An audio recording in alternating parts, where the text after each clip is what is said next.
Hello, it's Jang with a look at the Hierarch's Shadow Convoy set from Mega Bloks' Halo Anniversary Collection for the anniversary of Halo 2. This is a 485-piece set, and a lot of folks have asked me to review it. The Shadow was a Covenant surface transport vehicle seen in Halo 2, although not in this exact form unless you had a hacked, sploited version or setup of the system.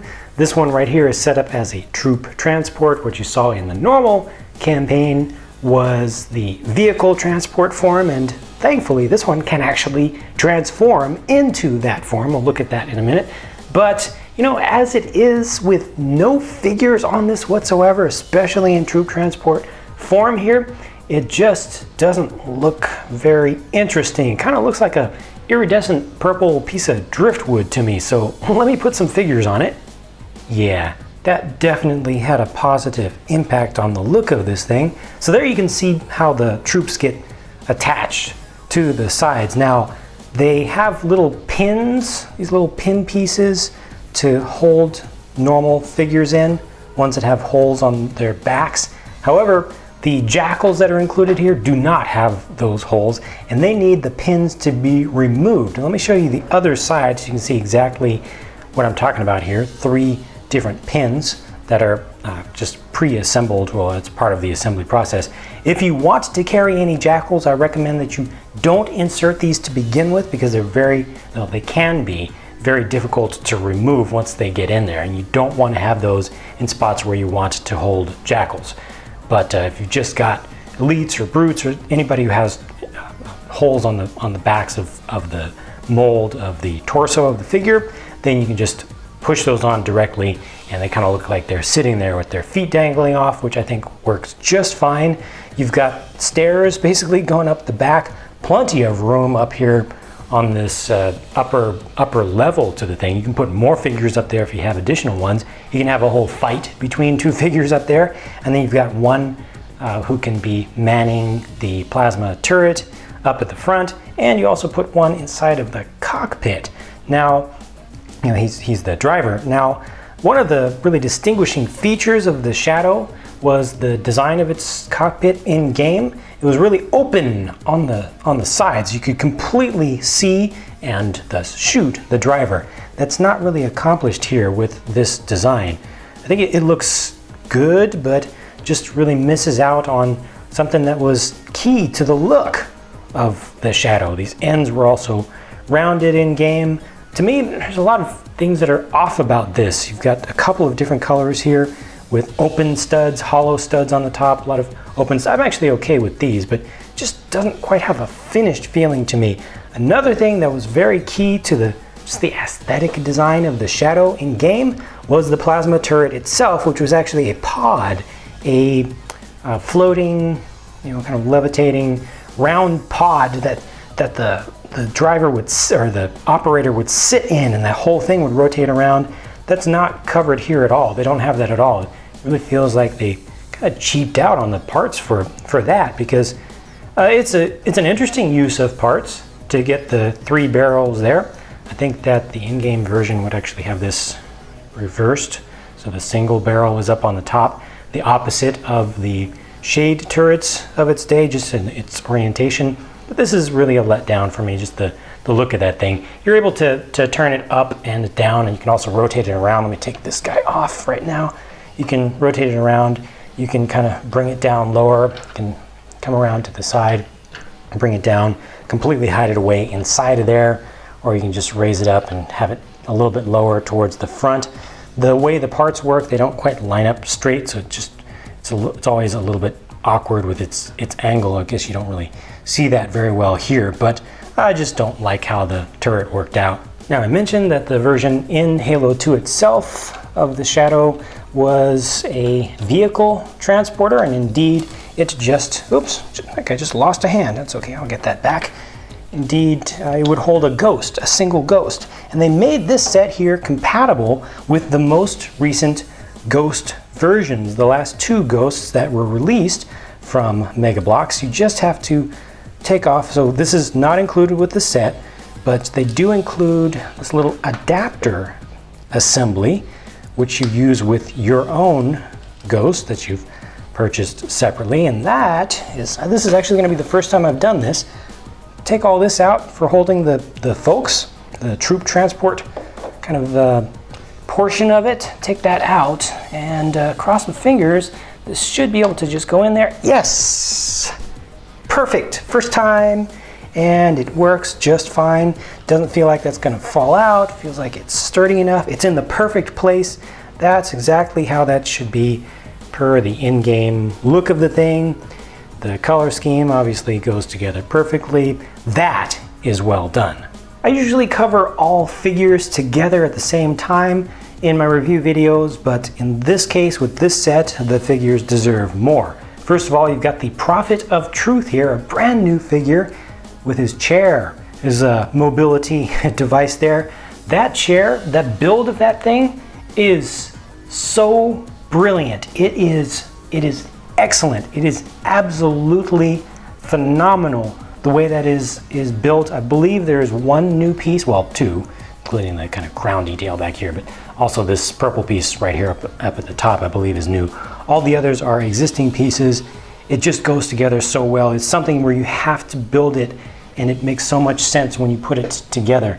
And you're kind of able to change the angle of it. He's got his footrest, which is able to turn down. Let's look at just the chair by itself for a second, and we'll look at the Prophet figure. The curves in there are just really nice. He sits in there without being attached to the thing. You could use one of those pins. You can see it's designed to use one of those pins to attach into his back and then connect it on there, but you really don't need that, I found. It's just much easier to sit him in there because the footrest holds him in place, also turns into basically stairs, for him to get up in there. Got the nice little clear piece on the bottom. This is just really, really, really well done. And then the Prophet figure itself is also done well. You see two paint applications for the eyes, so you get a pupil detail there. The crown is added on as a separate piece, but it's pre-glued from the factory, so that's not going to come off on its own without you kind of forcing it. You see he's got that really curved shape to the spine and the stance, and surprisingly this actually uses the super articulated arms, so he's able to get all kinds of different poses with the arms. Nice what they did with the ends of the sleeves here. The head is on a ball joint, so you can swivel that all around, and it has knee articulation in order to get it to sit in the seat. That's a little bit awkward there, but I mean, what else could they have done to make it still look good like this? It's tough to pull off, and it does have waist articulation, so for what it is, a really well done figure here. And just take a look at the back of it, kind of plain, but again, you got that one little peg hole there. That is the Prophet. Halo 2 Arbiter, Thel Vadami at the time, not Thel Vadam, Vadami.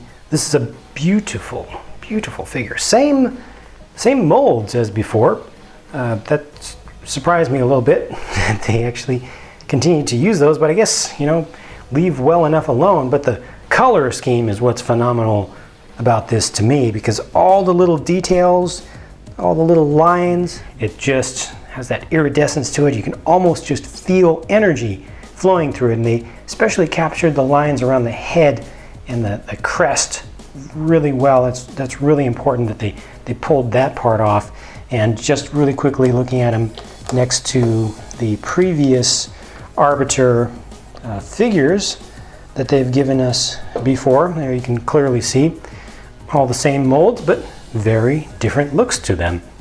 So it fits in very well, makes for a great addition to a collection for collectors who are going for completion. This is definitely something to be proud of.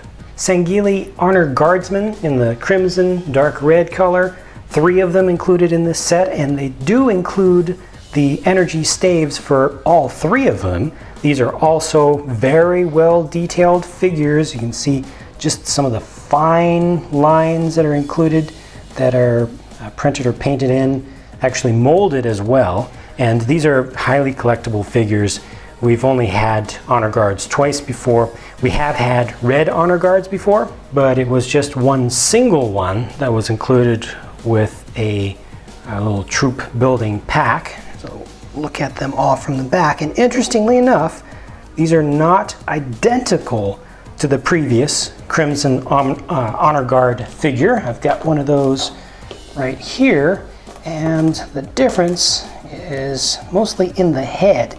So if I turn both of their heads down, you can see that the old one has a little bit more printing or painting on the top, a little bit more gold, including coming around the sides, whereas the new one does not have that detail and it's got just black eyes. If you're a collector, these definitely count as two separate figures. Also notice the old one had the blue lights in the chest, whereas the new one does not.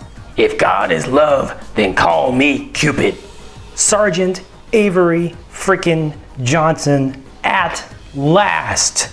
Yes, yes, yes, yes, yes, yes, yes. Yes, we've been wanting this figure for the longest time. And now we have an official one, and he's done well. The head mold is very, very good. Only thing I don't like here is the skin color, because it's just too orange or reddish. It just doesn't look right, doesn't look real. But the shape of all the facial features came out well. The mustache came out well. The shape of the hat came out well. The new articulation with the new figure setup and the configuration of the armor and everything, I think works out well. They gave him his shotgun. This is a good figure, one that we've been wanting, and now we've got it, and it's done well. I am happy.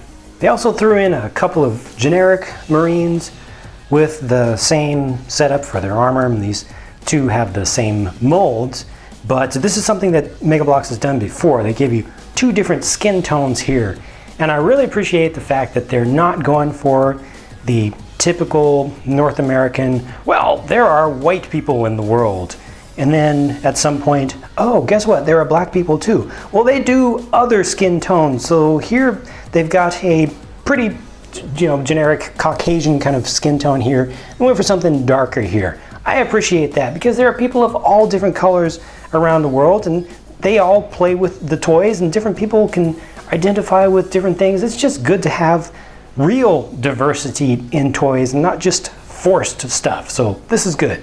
Last up, Pura Jackals. Yep, the old ones, the original Jackal molds that Mega Bloks first came out with years ago. Still being used, still looking pretty decent.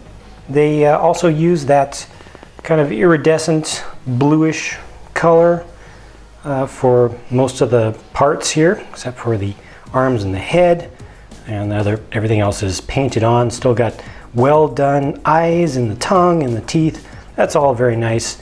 And just for the sake of comparison, personally I'm always a fan of using washes and things to kind of dirty up figures and also bring out more of the details, but to me, with these, the mold is good enough of the head, especially here, and with the matte finish of that material that's used, to the slightly softer material that's used for the head there. It just looks like a really clean Jackal to me. It doesn't look extra toyish, the new one. So I'm actually pretty happy with that. I'm pretty satisfied with what they've done with the new ones, even though they don't have as much detail technically. To be honest, I've really held back my opinions about the Shadow vehicle here. I really didn't let you know just how I felt about the thing. I dislike it.